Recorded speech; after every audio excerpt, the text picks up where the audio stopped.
ranking the Alien franchise one movie at a time. It's the list nobody asked for, but I decided to create it regardless. Since the first movie in 1979, not a decade has gone by without an entry into the franchise. Give me a new Alien movie any day over just about every other cinematic universe and franchise. As far as my movie tastes go, the worst Alien movie far exceeds anything in the MCU. Each movie is gritty and full of despair. They're shot wonderfully, and they take chances whenever possible. Sure, they tend to follow a formula, but it's a formula that works. A group of humans are stuck, stranded, trapped, and ultimately hunted by the universe's perfect killing machine, the xenomorph. I would make the argument that these movies are weakest when it comes to conclusions, leaving the viewer often unsatisfied. With the exception of the first movie, they all try to come up with that over-the-top final boss battle and/or a shocking ending that just doesn't work with the rest of the movie. And as much as I love the movie, Resurrection probably offers up the goofiest example of an ending gone wrong.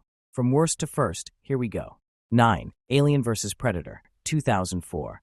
It's fun. It's goofy. It knows what it is. It takes two classic alien creatures and puts them into an action-filled crossover with a high degree of tension. Ultimately, the biggest drawback here, similar to its slasher genre cousin, we don't care about the human element. It's more fun to pick a side and root for the alien or the predator and watch the humans get caught in the crossfire. I've seen this movie a few times, but truthfully, it is very difficult to remember how it is different from Requiem. Grade C. 8. Prometheus, 2012.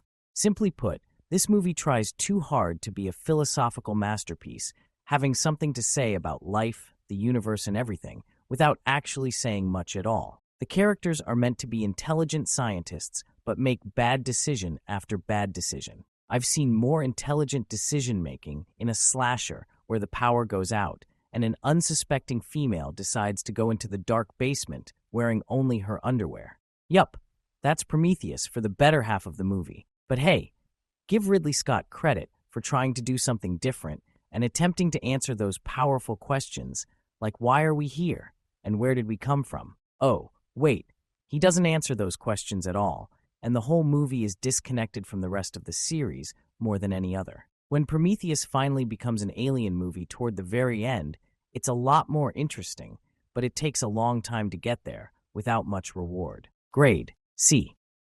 7. Alien vs. Predator, Requiem. Similar to AVP, this movie knows exactly what it is and doesn't try to pretend to be something different. It sticks to the formula of its predecessor. It picks up where AVP leaves off and maintains a similar tone with the Predator and Xenomorph once again taking center stage. We might care a little bit more about the human element in this, but only a little. Again, it is difficult to tell this movie apart from AVP, but this one is the stronger of the two and a step above Prometheus. Grade C+. 6. Alien Covenant, 2017. Covenant has one of the more interesting setups in the franchise and has an incredible cast, but somewhere along the way, the writing goes awry. The idea of an entire colony of humans as potential fodder for a xenomorph outbreak has immense potential, but it never develops into what it could be, but instead settles for what it is. First, the female lead is barely distinguishable from the lead in Prometheus.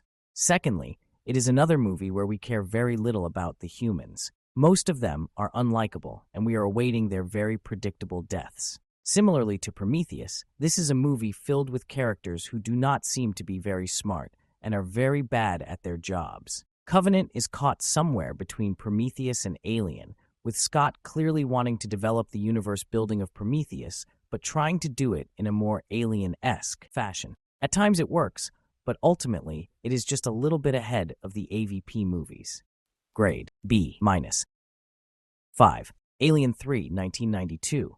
I seem to be in the minority with this one, but I think this is still a really solid movie, despite all the stories about the studio wrestling with David Fincher over control of the story and direction it should take. It's a great setup in the isolated prison, and the acting is top-notch, among the best in the series. Additionally, it does give us one of the most iconic visuals in the franchise, with the alien confronting Ripley, pictured. The extended cut does add some nice background elements and gives us more of a sense of purpose. This is a movie where we genuinely care about the characters and pits one single xenomorph against a group of humans with minimal means to fight back. The ending, unfortunately, is just bad. It seems out of place in the story, and the visual effects looked silly even back in 1992. I do find these characters interesting, and this movie is very rewatchable. Grade B. For Alien Resurrection, 1997. The fourth entry into the franchise probably takes the most chances. Some work, some do not. It maintains a relatively straightforward plotline and mixes the blue-collar element in with the capitalistic bigger picture, combining pieces of the previous three movies. Once again, it is incredibly well acted, and the visuals are fantastic. The underwater chase scene is extraordinary, and the character dynamics, while comical and silly at times, just work. Resurrection opts for a more comical action tone rather than a tense horror film, but that is very of the time for movies in the mid to late 90s. The comic element is often balanced out with a sense of creepiness and weirdness as seen with the Ripley clone room. The movie has a high level of suspense, but it never delves into pure horror and doesn't have much in the way of scares. The worst element of Resurrection is that Michael Wincott's character is killed off way too early. He is such a great actor, and the character deserved more. Next, the ending of this one is just dumb. Dumb, dumb, dumb. I can watch 90% of this movie over and over, but as soon as we get to the final baby alien, I turn it off. The creature is weird, the visual effects don't work, and it makes very little sense. Other than that, this movie would be an A in my book. Grade B+. 3. Alien Romulus, 2024. I will have to give this multiple viewings before truly deciding where it stands in the franchise, but after 2 early watches, I love it. It is by far the most horror-adjacent of the films, if not straight-up horror at times, going far beyond a simple creature feature, but creating tension and visuals that are the things of nightmares. It molds itself after the original movie and references it time and again to remind us that it is part of the alien universe in the scariest way possible. Nobody in Romulus is overconfident, and none of the characters underplay the situation. The movie is filled with the constant feelings of desperation, fear, terror, and hopelessness. There are some incredible visuals, and the cast is very strong. The characters are ones we mostly care about, but it does have a few sacrificial lambs. Someone has to have their chest bursting. It is visceral and atmospheric and feels very real. Grade A. 2. Aliens, 1986.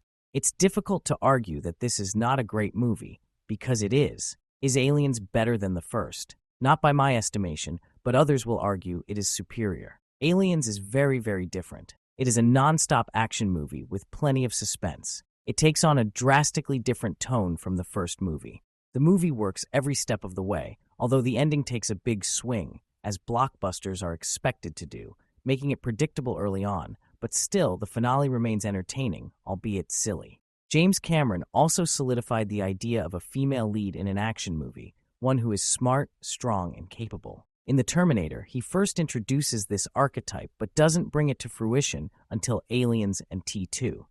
Grade A+. 1. Alien, 79.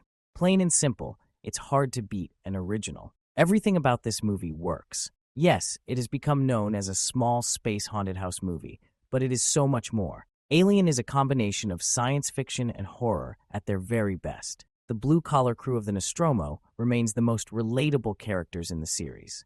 These are characters we care about and root for. Even though we know most of them are doomed, it pains us to see them die at the hands of a single, unstoppable xenomorph. And since Alien came out in 1979, it would be fair to argue that this movie solidified the final girl stereotype as a strong and independent female lead, fully capable of taking care of herself and surviving impossible odds. Grade A+.